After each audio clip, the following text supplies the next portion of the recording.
News, सच जरूरी है। दर्शकों नमस्कार, मैं हूं श्रद्धा तिवारी और आप देख रहे हैं MNS न्यूज टीवी। तो एक नजर शाम की खबरों।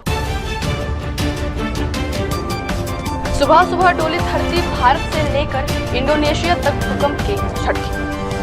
अमेरिका के कैलिफोर्निया में हुआ विस्फोट। पुतिन ने फिर ठप किया इजराइल। दिल्ली में आज में रैपिड मेट्रो स्टेशन का शिल्प। आज का मौसम बारिश ने दी राहत और गर्मी ने किया बेहाल।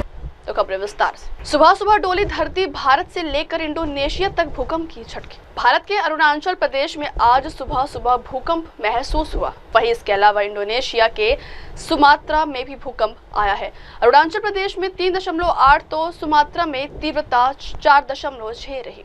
अरुणाचल प्रदेश में भूकंप की तीव्रता कम रही, जिसके चलते फिलहाल किसी जान माल के नुकसान या बड़े पैमाने पर क्षति की कोई खबर सामने नहीं आई है। भूकंप के झटके अरुणाचल प्रदेश के दिबांग घाटी में महसूस किए गए। भूकंप के झटके महसूस होने के बाद स्थानीय लोगों में कुछ देर के लिए दहशत का माहौल रहा। राष्ट्रीय भूकंप विज्ञान केंद्र ने बताया है कि रविवार यानी 18 मई की सुबह करीब 2:50 पर इंडोनेशिया के उत्तरी सुमात्रा में भूकंप के झटके लगे हैं। भूकंप का केंद्र 58 किलोमीटर की गहराई में मिला है। इसकी तीव्रता रिक्टर स्केल पर 4.6 मापी गई। सुमात्रा में भूकंप से अब तक किसी बड़े नुकसान की कोई खबर नहीं है, पर प्रशासन हालातों पर निगाह बनाए हुए। चिली से पहले म्यांमार में भारी भूकंप के चलते भारी तबाही मची थी। वहां 24 घंटों में 2 बार भूकंप दर्ज किया गया था।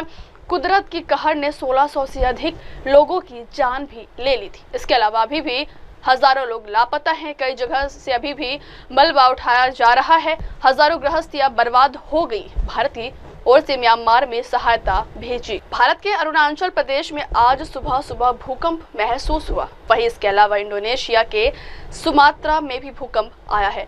अरुणाचल प्रदेश में 3.8 तो सुमात्रा में तीव्रता 4.6 रही। अरुणाचल प्रदेश में भूकंप की तीव्रता कम रही, जिसके चलते फिलहाल किसी जान माल के नुकसान या बड़े पैमाने पर क्षति की कोई खबर सामने नहीं आई है। भूकंप के झटके अरुणाचल प्रदेश के दिबांग घाटी में महसूस किए गए। भूकंप के झटके महसूस होने के बाद स्थानीय लोगों में कुछ देर के लिए दहशत का माहौल रहा। राष्ट्रीय भूकंप विज्ञान केंद्र ने बताया है कि रविवार यानी 18 मई की सुबह करीब 2:50 पर इंडोनेशिया के उत्तरी सुमात्रा में भूकंप के झटके लगे हैं। भूकंप का केंद्र 58 किलोमीटर की गहराई में मिला है। इसकी तीव्रता रिक्टर स्केल पर 4.6 मापी गई। सुमात्रा में भूकंप से अब तक किसी बड़े नुकसान की कोई खबर नहीं है, पर प्रशासन हालातों पर निगाह बनाए हुए। चिली से पहले म्यांमार में भारी भूकंप के चलते भारी तबाही मची थी। वहां 24 घंटों में 2 बार भूकंप दर्ज किया गया था। कुदरत की कहर ने 1600 से अधिक लोगों की जान भी ले ली थी। इसके अलावा अभी भी हजारों लोग लापता हैं। कई जगह से अभी भी मलबा उठाया जा रहा है। हजारों गृहस्थियां बर्बाद हो गई। भारतीय ओर से म्यांमार में सहायता भेजी। भारत के अरुणाचल प्रदेश में आज सुबह सुबह भूकंप महसूस हुआ। वहीं इसके अलावा इंडोनेशिया के सुमात्रा में भी भूकंप आया है। अरुणाचल प्रदेश में 3.8 तो सुमात्रा में तीव्रता 4.6 रही। अरुणाचल प्रदेश में भूकंप की तीव्रता कम रही, जिसके चलते फिलहाल किसी जान माल के नुकसान या बड़े पैमाने पर क्षति की कोई खबर सामने नहीं आई है। भूकंप के झटके अरुणाचल प्रदेश के दिबांग घाटी में महसूस किए गए। भूकंप के झटके महसूस होने के बाद स्थानीय लोगों में कुछ देर के लिए दहशत का माहौल रहा। राष्ट्रीय भूकंप विज्ञान केंद्र ने बताया है कि रविवार यानी 18 मई की सुबह करीब 2:50 पर इंडोनेशिया के उत्तरी सुमात्रा में भूकंप के झटके लगे हैं। भूकंप का केंद्र 58 किलोमीटर की गहराई में मिला है। इसकी तीव्रता रिक्टर स्केल पर 4.6 मापी गई। सुमात्रा में भूकंप से अब तक किसी बड़े नुकसान की कोई खबर नहीं है, पर प्रशासन हालातों पर निगाह बनाए हुए। चिली से पहले म्यांमार में भारी भूकंप के चलते भारी तबाही मची थी। वहां 24 घंटों में 2 बार भूकंप दर्ज किया गया था। कुदरत की कहर ने 1600 से अधिक लोगों की जान भी ले ली थी। इसके अलावा अभी भी हजारों लोग लापता हैं। कई जगह से अभी भी मलबा उठाया जा रहा है। हजारों गृहस्थियां बर्बाद हो गई। भारतीय ओर से म्यांमार में सहायता भेजी। बढ़ते अगली खबर की ओर। अमेरिका के कैलिफोर्निया में हुआ विस्फोट। वाशिंगटन अमेरिका के कैलिफोर्निया में एक फर्टिलिटी क्लिनिक के बाहर बम विस्फोट हुआ है, जिसमें एक व्यक्ति की मौत हुई है। संघीय जांच ब्यूरो ने इसे आतंकवादी हमला बताया। विस्फोट पाम स्प्रिंग्स शहर के डाउनटाउन में हुआ है, जिसमें क्लिनिक बुरी तरह क्षतिग्रस्त हो गई और आसपास की इमारतों की खिड़कियों और दरवाजे भी उड़ गए। शहर के पुलिस प्रमुख ने कहा है कि ऐसा प्रतीत होता है कि यह जानबूझकर किया गया काम है।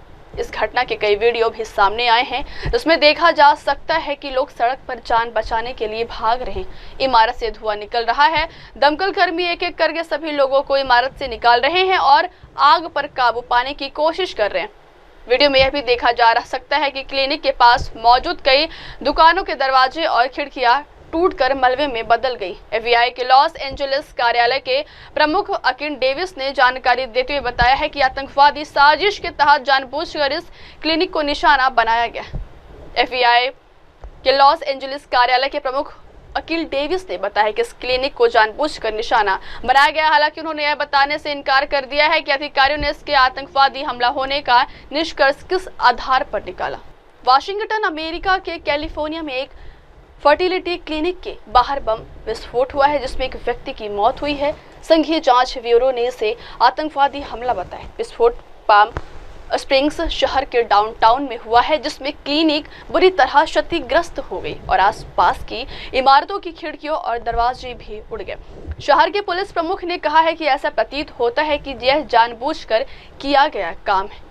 इस घटना के कई वीडियो भी सामने आए हैं, जिसमें देखा जा सकता है कि लोग सड़क पर जान बचाने के लिए भाग रहे हैं। इमारत से धुआं निकल रहा है।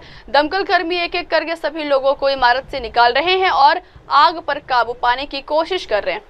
वीडियो में यह भी देखा जा सकता है कि क्लिनिक के पास मौजूद कई दुकानों के दरवाजे और खिड़कियां टूटकर मलबे में बदल गई। एफबीआई के लॉस एंजलिस कार्यालय के प्रमुख अकिन डेविस ने जानकारी देते हुए बताया है कि आतंकवादी साजिश के तहत जानबूझकर इस क्लिनिक को निशाना बनाया गया। एफबीआई के लॉस एंजलिस कार्यालय के प्रमुख अकिल डेविस ने बताया कि इस क्लिनिक को जानबूझकर निशाना बनाया गया। हालांकि उन्होंने यह बताने से इनकार कर दिया है कि अधिकारियों ने इसके आतंकवादी हमला होने का निष्कर्ष किस आधार पर निकाला। वाशिंगटन अमेरिका के कैलिफोर्निया में एक फर्टिलिटी क्लिनिक के बाहर बम विस्फोट हुआ है, जिसमें एक व्यक्ति की मौत हुई है। संघीय जांच ब्यूरो ने इसे आतंकवादी हमला बताया। विस्फोट पाम स्प्रिंग्स शहर के डाउनटाउन में हुआ है, जिसमें क्लिनिक बुरी तरह क्षतिग्रस्त हो गई और आसपास की इमारतों की खिड़कियों और दरवाजे भी उड़ गए। शहर के पुलिस प्रमुख ने कहा है कि ऐसा प्रतीत होता है कि यह जानबूझकर किया गया काम है। इस घटना के कई वीडियो भी सामने आए हैं, जिसमें देखा जा सकता है कि लोग सड़क पर जान बचाने के लिए भाग रहे हैं। इमारत से धुआं निकल रहा है। दमकल कर्मी एक एक करके सभी लोगों को इमारत से निकाल रहे हैं और आग पर काबू पाने की कोशिश कर रहे हैं। वीडियो में यह भी देखा जा सकता है कि क्लिनिक के पास मौजूद कई दुकानों के दरवाजे और खिड़कियां टूटकर मलबे में बदल गई। एफबीआई के लॉस एंजलिस कार्यालय के प्रमुख अकिन डेविस ने जानकारी देते हुए बताया है कि आतंकवादी साजिश के तहत जानबूझकर इस क्लिनिक को निशाना बनाया गया। एफबीआई के लॉस एंजलिस कार्यालय के प्रमुख अकिल डेविस ने बताया कि इस क्लिनिक को जानबूझकर निशाना बनाया गया। हालांकि उन्होंने यह बताने से इनकार कर दिया है कि अधिकारियों ने इसके आतंकवादी हमला होने का निष्कर्ष किस आधार पर निकाला।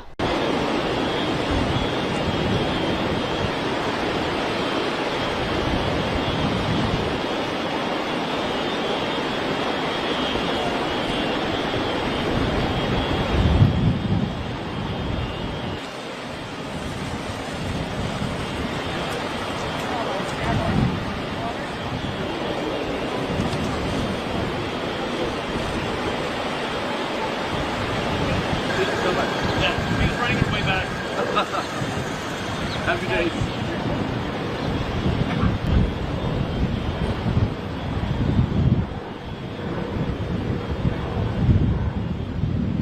Our break, and we were, assessing our patients, making sure they're okay. When we heard this loud noise, I shook all of our building. Our patients were scared. We actually thought something had hit our building. And then I heard some shattering, and I came outside to check. It was our building next to us. All of the windows shattered. Thankfully, we were okay.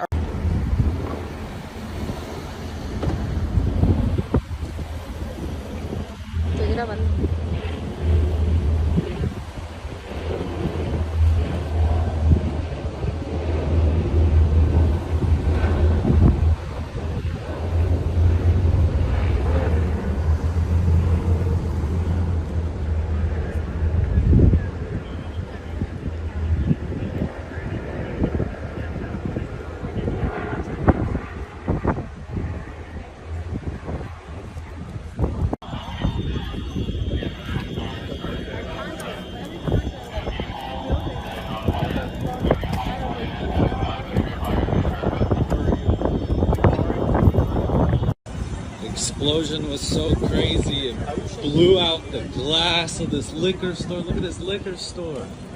Oh my God. All from this explosion. Poor guy. बढ़ते अगली खबर की ओर। हुती ने फिर ठप किया Israeli airport. अमेरिकी राष्ट्रपति डोनाल्ड ट्रंप के मध्य पूर्व से लौटने के बाद हुती लड़ाकों ने एक बार फिर इजरायल के बेन गुरियन अंतर्राष्ट्रीय हवाई अड्डे को निशाना बनाया है। इजरायली मीडिया के मुताबिक यमन से मिसाइल हमले के बाद इजरायल के मुख्य हवाई अड्डे की उड़ानें स्थगित कर दी गई। यमन से हाल ही में मिसाइल दागे जाने के बाद बेन गुरियन अंतर्राष्ट्रीय हवाई अड्डे ने अस्थायी रूप से लैंडिंग और टेक ऑफ रोक दिए हैं। ऐसा पहली बार नहीं है जब हुती हमलों की वजह इजरायली उड़ानों पर असर पड़ा है। पिछले महीने में ऐसा कई बार देखा गया। इजरायली सेना ने बताया है कि यमन की ओर दागी मिसाइलों को एयर डिफेंस ने रोक दिया है। हालांकि मिसाइलों की वजह से शहर में सायरन बजने लगे हैं। उड़ानें के रद्द होने से यात्रियों को परेशानियों का सामना करना पड़ा। समूह ने ऐलान किया है कि उसने हाइपरसोनिक बैलिस्टिक मिसाइल से बेन गुरियन हवाई अड्डे को निशाना बनाया है। साथ ही दावा किया है कि वह फिलिस्तीनी हमलों के विरोध में इजरायल में एयर सीज करेंगे। अमेरिकी राष्ट्रपति डोनाल्ड ट्रंप के मध्य पूर्व से लौटने के बाद हुती लड़ाकों ने एक बार फिर इजरायल के बेन गुरियन अंतर्राष्ट्रीय हवाई अड्डे को निशाना बनाया है। इजरायली मीडिया के मुताबिक यमन से मिसाइल हमले के बाद इजरायल के मुख्य हवाई अड्डे की उड़ानें स्थगित कर दी गई।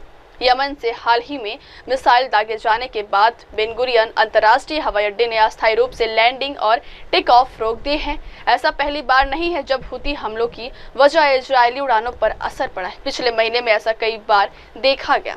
इजरायली सेना ने बताया है कि यमन की ओर दागी मिसाइलों को एयर डिफेंस ने रोक दिया है। हालांकि मिसाइलों की वजह से शहर में सायरन बजने लगे हैं। उड़ानें के रद्द होने से यात्रियों को परेशानियों का सामना करना पड़ा। समूह ने ऐलान किया है कि उसने हाइपरसोनिक बैलिस्टिक मिसाइल से बेन गुरियन हवाई अड्डे को निशाना बनाया है। साथ ही दावा किया है कि वह फिलिस्तीनी हमलों के विरोध में इजरायल में एयर सीज करेंगे। अमेरिकी राष्ट्रपति डोनाल्ड ट्रंप के मध्य पूर्व से लौटने के बाद हुती लड़ाकों ने एक बार फिर इजरायल के बेन गुरियन अंतर्राष्ट्रीय हवाई अड्डे को निशाना बनाया है। इजरायली मीडिया के मुताबिक यमन से मिसाइल हमले के बाद इजरायल के मुख्य हवाई अड्डे की उड़ानें स्थगित कर दी गई। यमन से हाल ही में मिसाइल दागे जाने के बाद बेन गुरियन अंतर्राष्ट्रीय हवाई अड्डे ने अस्थायी रूप से लैंडिंग और टेक ऑफ रोक दिए हैं। ऐसा पहली बार नहीं है जब हुती हमलों की वजह इजरायली उड़ानों पर असर पड़ा है। पिछले महीने में ऐसा कई बार देखा गया। इजरायली सेना ने बताया है कि यमन की ओर दागी मिसाइलों को एयर डिफेंस ने रोक दिया है। हालांकि मिसाइलों की वजह से शहर में सायरन बजने लगे हैं। उड़ानें के रद्द होने से यात्रियों को परेशानियों का सामना करना पड़ा। समूह ने ऐलान किया है कि उसने हाइपरसोनिक बैलिस्टिक मिसाइल से बेन गुरियन हवाई अड्डे को निशाना बनाया है। साथ ही दावा किया है कि वह फिलिस्तीनी हमलों के विरोध में इजरायल में एयर सीज करेंगे।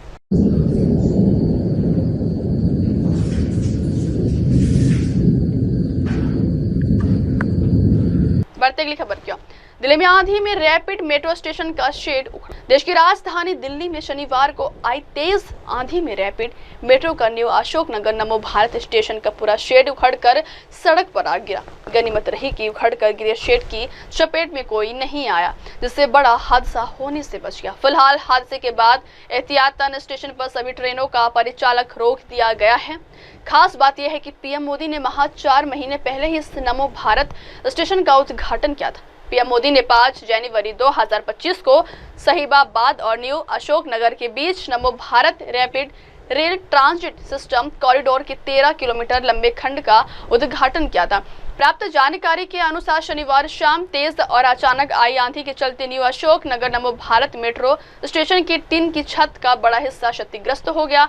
हादसे के बाद एहतियातन स्टेशन पर सभी ट्रेनों का परिचालन तुरंत रोक दिया गया। देश की राजधानी दिल्ली में शनिवार को आई तेज आंधी में रैपिड मेट्रो का न्यू अशोक नगर नमो भारत स्टेशन का पूरा शेड उखड़कर सड़क पर आ गिरा। गनीमत रही कि उखड़कर गिरे शेड की चपेट में कोई नहीं आया, जिससे बड़ा हादसा होने से बच गया। फिलहाल हादसे के बाद एहतियातन स्टेशन पर सभी ट्रेनों का परिचालक रोक दिया गया है। खास बात यह है कि पीएम मोदी ने महज 4 महीने पहले ही इस नमो भारत स्टेशन का उद्घाटन किया था। पीएम मोदी ने 5 जनवरी 2025 को साहिबाबाद और न्यू अशोक नगर के बीच नमो Bharat rapid rail transit system corridor के 13 किलोमीटर लंबे खंड का उद्घाटन किया था। प्राप्त जानकारी के अनुसार शनिवार शाम तेज और अचानक आई आंधी के चलते न्यू अशोक नगर नमो भारत मेट्रो स्टेशन की टीन की छत का बड़ा हिस्सा क्षतिग्रस्त हो गया। हादसे के बाद एहतियातन स्टेशन पर सभी ट्रेनों का परिचालन तुरंत रोक दिया गया। देश की राजधानी दिल्ली में शनिवार को आई तेज आंधी में रैपिड मेट्रो का न्यू अशोक नगर नमो भारत स्टेशन का पूरा शेड उखड़कर सड़क पर आ गिरा। गनीमत रही कि उखड़कर गिरे शेड की चपेट में कोई नहीं आया, जिससे बड़ा हादसा होने से बच गया। फिलहाल हादसे के बाद एहतियातन स्टेशन पर सभी ट्रेनों का परिचालक रोक दिया गया है। खास बात यह है कि पीएम मोदी ने महज 4 महीने पहले ही इस नमो भारत स्टेशन का उद्घाटन किया था। पीएम मोदी ने 5 जनवरी 2025 को साहिबाबाद और न्यू अशोक नगर के बीच नमो Bharat rapid rail transit system corridor के 13 किलोमीटर लंबे खंड का उद्घाटन किया था। प्राप्त जानकारी के अनुसार शनिवार शाम तेज और अचानक आई आंधी के चलते न्यू अशोक नगर नमो भारत मेट्रो स्टेशन की टीन की छत का बड़ा हिस्सा क्षतिग्रस्त हो गया। हादसे के बाद एहतियातन स्टेशन पर सभी ट्रेनों का परिचालन तुरंत रोक दिया गया।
और ये तस्वीरें यहाँ पर आ रही हैं जहाँ पर प्रधानमंत्री जो रैपिड रेल नेटवर्क है साहिबाबाद से न्यू अशोकनगर के बीच के सफ़र की शुरुआत होने जा रही है। नमो भारत का तस्वीरों में देख सकते हैं भारत की जो विकास गाथा किस तरह से कनेक्टिविटी की तर्ज पर कनेक्टिविटी को बढ़ाने के लिए यहाँ पर उल्लेखनीय कार्य किया जा रहा है। विकास को एक जो नई रफ्तार यहाँ पर मिलती हुई नजर आ रही है, साफ तौर पर उल्लेखनीय है। भारत की जो विकास गाथा है उसकी तस्वीर अपने हाथों से उकेर कर वो यहाँ पर प्रस्तुत कर रहे हैं प्रधानमंत्री। अगर हम सार्वजनिक परिवहन की बात करें, उस क्षेत्र में बात करें, तो एक मील का पत्थर साबित होगी ये कॉरिडोर।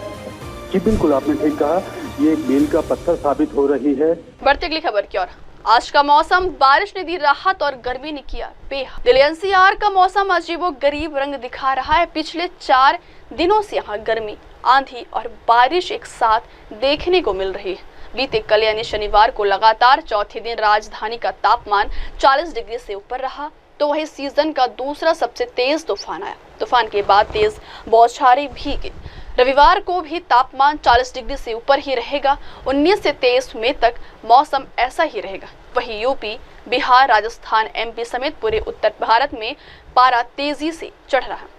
इन राज्यों में आज भी भीषण गर्मी पड़ने के आसार हैं। पूर्वानुमान के मुताबिक रविवार को आंशिक रूप से बादल छाए रहेंगे।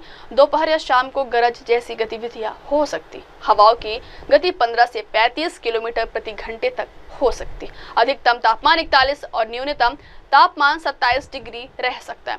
यूपी में 18 मई को मौसम का मिजाज बदल सकता है। राज्य के कुछ इलाकों में बारिश और चिलचिलाती धूप का असर देखने को मिल सकता है। वहीं शनिवार सुबह महाराष्ट्र की राजधानी मुंबई के विभिन्न हिस्सों में गरज के साथ बारिश हुई, जिसने लोगों को गर्मी और उमस से राहत दिलाई। राजस्थान में भीषण गर्मी का दौर जारी है, जहां पिछले 24 घंटों में अधिकतम तापमान श्रीगंगानगर में 45.9 डिग्री सेल्सियस दर्ज किया गया। बढ़ती अगली खबर की ओर। प्रतिनिधिमंडल को लेकर भड़के संजय राउत। भारत सरकार ने शनिवार को ऑपरेशन सिंदूर पर अंतर्राष्ट्रीय समुदाय के सामने भारत की चिंताओं को प्रभावी ढंग से रखने का संकल्प लिया। इस दौरान भारतीय जनता पार्टी ने सीमा पार आतंकवाद और ऑपरेशन सिंदूर के खिलाफ भारत की निरंतर लड़ाई को प्रदर्शित करने के लिए प्रमुख साझेदार देशों का दौरा करने वाले प्रतिनिधिमंडल के 7 समूह बनाया। इन समूहों के अध्यक्ष के रूप में कांग्रेस के शशि थरूर को नियुक्त किया गया। इस पर संजय राउत ने अपनी नाराजगी व्यक्त। आतंकवाद के खिलाफ भारत के वैश्विक अभियान के तहत प्रमुख साझेदार देशों का दौरा करने वाले सर्वदलीय प्रतिनिधिमंडल पर शिवसेना नेता संजय राउत ने कहा है कि भाजपा इस मामले का भी राजनीतिकरण कर रही है। यह सही नहीं है। आप विपक्ष का समर्थन चाहते हैं, लेकिन साथ ही आप इस मुद्दे पर विपक्ष को विभाजित करना चाहते हैं। पूरी तरह से गलत है। सबसे पहले इस तरह के प्रतिनिधिमंडल को भेजने की कोई जरूरत नहीं थी। क्या जरूरत थी? ये एक टूरिज्म प्रोग्राम चल रहा है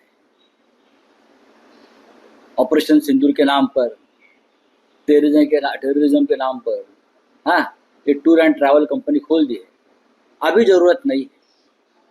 2 मांगे हैं ना हमारी, स्पेशल सेशन और all party delegation to Kashmir under leadership of government. ये आप पूरा नहीं कर रहे हो और अचानक से ये उसको दो, उसके दो, उसको एक पकड़ कर आप विदेश यात्रा कर रहे हो। देखिए, भारतीय जनता पार्टी इस मामले में भी राजनीति कर रही है। ये ठीक नहीं है। आपको अपोजिशन का समर्थन भी चाहिए और आप अपोजिशन में स्प्लिट भी करना चाहते हो इस मामले में। ये बहुत ही गलत बात है। सबसे पहले सरकार का डेलीगेशन भेजने की जरूरत नहीं थी। क्या जरूरत थी? अपोजिशन ने एक मांग की थी, स्पेशल सेशन कश्मीर और ऑपरेशन सिंदूर पर। वो आप नहीं करने जा रहे। वो सेशन होने के बाद आपको भेजना चाहिए था, लेकिन आप अपने मर्जी के जो एमपी है उसका एक डेलीगेशन बनाकर भेज रहे। शिवसेना के 9 मेंबर है लोकसभा में। हमको किसी ने पूछा नहीं कि लोकसभा में से किसी को आप भेजना चाहते हैं क्या। तृणमूल कांग्रेस के लगभग 35 मेंबर्स हैं। समाजवादी पार्टी के 40 मेंबर हैं। लालू प्रसाद जी के भी 4 या 5 मेंबर्स हैं। आप ऑल पार्टी डेलीगेशन की बात करते हो, तो आप सबको लेना चाहिए। हमारी दूसरी मांग ये थी कि ऑल पार्टी डेलीगेशन कश्मीर में लेके जाइए। ऑल पार्टी डेलीगेशन आप ना सेशन ले रहे हो स्पेशल, ना ऑल पार्टी डेलीगेशन को हमको कश्मीर में लेके जा रहे हो, लेकिन विदेश घुमा रहे हो एमपीज को। क्या करेंगे जाकर? इस इशू का आप अंतर्राष्ट्रीयकरण करना चाहते हो। इजराइल और गाजा का युद्ध चल रहा है। प्राइम मिनिस्टर नेतन्याहू ने हमारे यहाँ डेलीगेशन नहीं भेजा, या अमेरिका में या विश्व में डेलीगेशन नहीं भेजा है। जेलेंस्की ने डेलीगेशन नहीं भेजा है और पार्टी या पुतिन ने, ये क्या कर रहे हैं लोग? हाँ, ये क्या नौटंकी चल रही है? बढ़ते अगली खबर की ओर। नागपुर के खापरखेड़ा में तिरंगा रैली में शामिल हुए सीएम फडणवीस। बीजेपी आज देश भर में तिरंगा यात्रा निकाल रही है। देश भर में आज से 23 मई तक 10 दिवसीय तिरंगा यात्रा निकाली जा रही थी। इस यात्रा का उद्देश्य ऑपरेशन सिंदूर की सफलता का जश्न मनाना और आतंकवाद के खिलाफ देश की प्रतिबद्धता को प्रदर्शित करना है। संबित पात्रा, विनोद तावड़े और तरुण चुग सहित वरिष्ठ भाजपा नेताओं को इस यात्रा के समन्वय का काम सौंपा गया था। वहीं पार्टी के शीर्ष नेता, केंद्रीय मंत्री और मुख्यमंत्री राज्यों में रैलियों का नेतृत्व करेंगे। भाजपा के राष्ट्रीय अध्यक्ष जेपी नड्डा द्वारा घोषित इस पहल का उद्देश्य सशस्त्र बलों का सम्मान करना। तिरंगा यात्रा के माध्यम से भाजपा न केवल ऑपरेशन की सफलता को जन जन तक पहुंचाना चाहती है, बल्कि देशवासियों में राष्ट्र प्रेम और एकता की भावना को भी जगाना चाहती है। पार्टी ने सभी कार्यकर्ता और नागरिकों से इस यात्रा में सक्रिय भागीदारी की अपील की है। यह यात्रा ग्रामीण और शहरी क्षेत्रों में व्यापक स्तर पर आयोजित की जाएगी, जिसमें सैन्य बलों के सम्मान में विभिन्न सांस्कृतिक और सामाजिक कार्यक्रम भी शामिल होंगे। वहीं महाराष्ट्र के मुख्यमंत्री देवेंद्र फडणवीस ने भारतीय सशस्त्र बलों के सम्मान में नागपुर के खापरखेड़ा में तिरंगा यात्रा रैली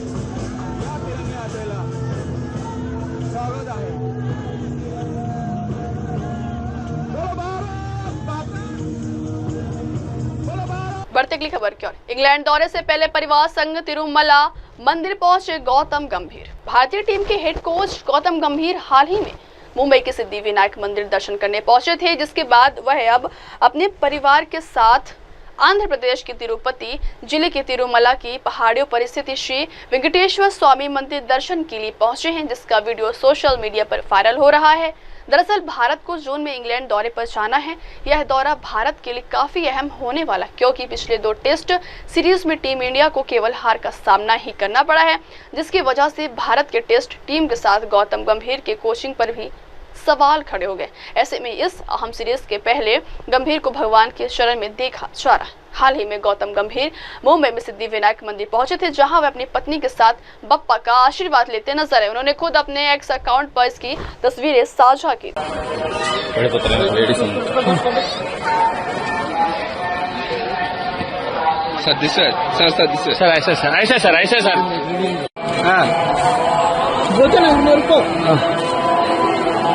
ఓకే సార్ వయసు కనపడలేదు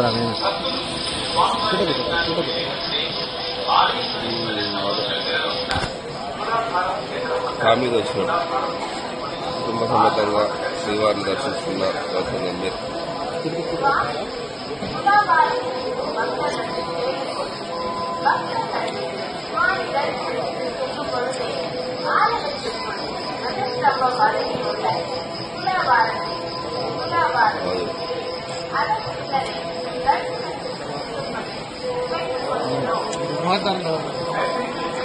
बढ़ती अगली खबर की ओर। मुंबई छोड़ती है चारू असोपा ने खरीदा नया घर। टीवी की जाने मानी एक्ट्रेस और सुष्मिता सेन की एक्स भाभी चारू असोपा को आज हर कोई जानता है। हालांकि पिछले कुछ दिनों से चारू अपनी पर्सनल लाइफ को लेकर काफी सुर्खियों में रही हैं। सोशल मीडिया पर काफी एक्टिव रहती हैं और अपनी जिंदगी से जुड़ी बातें अक्सर यूट्यूब व्लॉग्स के जरिए फैंस के साथ साझा करती हैं। दरअसल हाल ही में उन्होंने अपने फॉलोवर्स को यह चौंकाने वाला खुलासा किया था कि उन्होंने मुंबई और एक्टिंग की दुनिया को अलविदा कह दिया। अब वह अपने होम टाउन में अपनी बेटी के साथ रह रही है और कपड़ों के बिजनेस में हाथ आजमा रही है। हालांकि चारू असोपा ने कुछ दिनों पहले अपने ब्लॉग में बताया था कि मुंबई जैसे महंगे शहर में अकेले रहकर खर्च उठाना उनके लिए मुश्किल हो रहा था, जिसकी वजह से उन्होंने बड़ा फैसला लिया और शहर छोड़ दिया। अब उन्होंने एक और नई शुरुआत की है। उन्होंने अपना खुद का आशियाना खरीद लिया है। अपने लेटेस्ट ब्लॉग में चारू ने नए घर की झलक दिखाई और बताया कि उन्होंने बेटी के साथ नए घर में रहना शुरू कर दिया। हालांकि इंटीरियर वर्क अभी भी बाकी। भारतीय सेना ने ऐसे तबाह की पाकिस्तानी पोस्ट सामने आया नया वीडियो। पाकिस्तानी की ओर से अब जब सीज फायर का उल्लंघन किया जा रहा था, भारतीय चौकिया के साथ साथ रिहायशी इलाकों को भी टारगेट किया जा रहा था। देखिए कैसे भारतीय सेना ने दुश्मन यानी पाकिस्तान को मुंहतोड़ जवाब दिया था। इसका video social western command Indian army के सोशल मीडिया एक्स पर पोस्ट किया गया है। इसमें भारतीय सेना ने जम्मू सेक्टर के अपोजिट पाकिस्तान के पोस्ट और टावर को तबाह किया। वीडियो में सेना के एक जवान ने कहा कि ये शुरुआत पाकिस्तान पहलगाम आतंकी हमले से शुरू हुई है, जो कि गुस्सा नहीं लावा था। दिमाग में बस एक ही बात थी कि अब की बार ऐसा जवाब देंगे कि इनकी पीढ़ियां याद रखेंगी। वीडियो में दिखाई देते एक सेना ने जवान से कहा कि ये बदले की भावना नहीं, न्याय था। 9 मई रात को तकरीबन 9 बजे दुश्मन की फोर्स ने सीज फायर का उल्लंघन किया। रक्षा मंत्री राजनाथ सिंह ने गुरुवार को गुजरात के भुज रुद्र माता वायुसेना स्टेशन के दौरे के दौरान पाकिस्तान को कड़ा संदेश देते हुए कहा कि भारत का ऑपरेशन सिंदूर अभी खत्म नहीं हुआ है। उन्होंने कहा कि जब सही समय आएगा तो हम पूरी फिल्म दुनिया को दिखाएंगे। ये शुरुआत पहलगाम आतंकवादी हमले से हुई। गुस्सा नहीं, लावा था। दिमाग में बस एक ही बात, अब की बार सबक ऐसा सिखाएंगे कि इनकी पीढ़ियां याद रखेंगी। ये बदले की भावना नहीं, ये न्याय था। 9 मई रात को तकरीबन 9 बजे जिस भी दुश्मन की पोस्ट ने युद्ध विराम का उल्लंघन किया, उन सभी पोस्टों को भारतीय सेना ने मिट्टी में मिला दिया। दुश्मन अपनी पोस्ट छोड़ भागता नजर आया। ऑप सिंदूर केवल एक कार्रवाई नहीं, पाकिस्तान के लिए वो सबक था जो उसने दशकों से नहीं सीखा। बढ़ते अगली खबर क्या, मिथुन चक्रवर्ती को मिला बीएमसी से नोटिस। बॉलीवुड के दिग्गज अभिनेता मिथुन चक्रवर्ती को हाल ही में बृहन्मुंबई नगर निगम द्वारा एक कारण बताओ नोटिस जारी किया गया है। यह नोटिस मुंबई के मलाड इलाके के एरंगल गांव में कथित अवैध निर्माण को लेकर भेजा गया है। मीडिया रिपोर्ट्स के अनुसार बीएमसी ने 10 मई को यह नोटिस जारी किया था, जिसमें 7 दिनों के भीतर जवाब देने को कहा गया।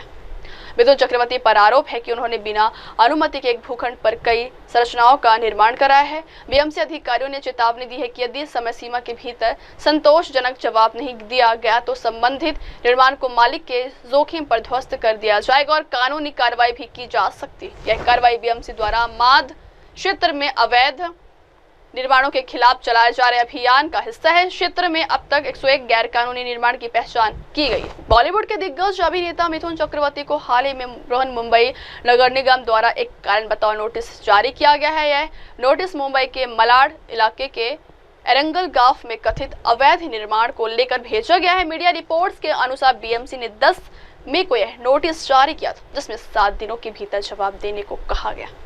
मिथुन चक्रवर्ती पर आरोप है कि उन्होंने बिना अनुमति के एक भूखंड पर कई संरचनाओं का निर्माण कराया है। बीएमसी अधिकारियों ने चेतावनी दी है कि यदि समय सीमा के भीतर संतोषजनक जवाब नहीं दिया गया तो संबंधित निर्माण को मालिक के जोखिम पर ध्वस्त कर दिया जाएगा और कानूनी कार्रवाई भी की जा सकती है। यह कार्रवाई बीएमसी द्वारा माद क्षेत्र में अवैध निर्माणों के खिलाफ चलाए जा रहे अभियान का हिस्सा है। क्षेत्र में अब तक 101 गैर कानूनी निर्माण की पहचान की गई है। बॉलीवुड के दिग्गज अभिनेता मिथुन चक्रवर्ती को हाल ही में बृहन्मुंबई नगर निगम द्वारा एक कारण बताओ नोटिस जारी किया गया है। यह नोटिस मुंबई के मलाड इलाके के एरंगल गांव में कथित अवैध निर्माण को लेकर भेजा गया है। मीडिया रिपोर्ट्स के अनुसार बीएमसी ने 10 मई को यह नोटिस जारी किया था, जिसमें 7 दिनों के भीतर जवाब देने को कहा गया।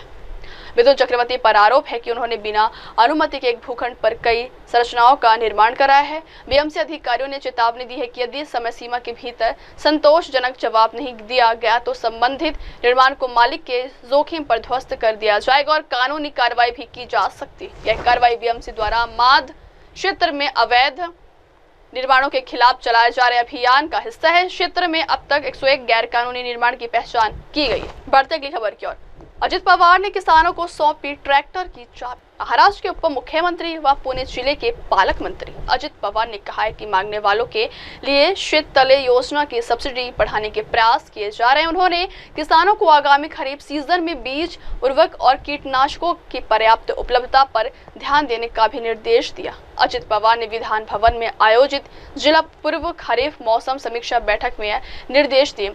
अजित पवार ने कहा है कि पुणे ने कृषि हैकाथॉन की अभिनव पहल को क्रियान्वित किया है, जिसका उपयोग किसानों तक नवीन तकनीक पहुंचाने के लिए किया जाएगा। बजट में कृषि में कृत्रिम बुद्धिमत्ता प्रौद्योगिकी के उपयोग के लिए 500 करोड़ रुपए आवंटित किए गए हैं। एक बार जब किसान इसका उपयोग शुरू कर देंगे और इसके लाभों को समझेंगे तो इसकी मांग और अधिक बढ़ जाएगी। इसके मद्देनजर विभिन्न फसलों के लिए इस तकनीक को अपनाना सुनिश्चित करने के लिए और अधिक प्रावधान किए जाएंगे।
चला दर्शकों ब्रेक के बाद की खबरें मेरे सहयोगी मीनल के साथ। तब तक के लिए देखते रहिए देश और दुनिया की तमाम बड़ी खबरें। धन्यवाद। नमस्कार, मैं Abhishek Bachchan. Keep watching MNS news.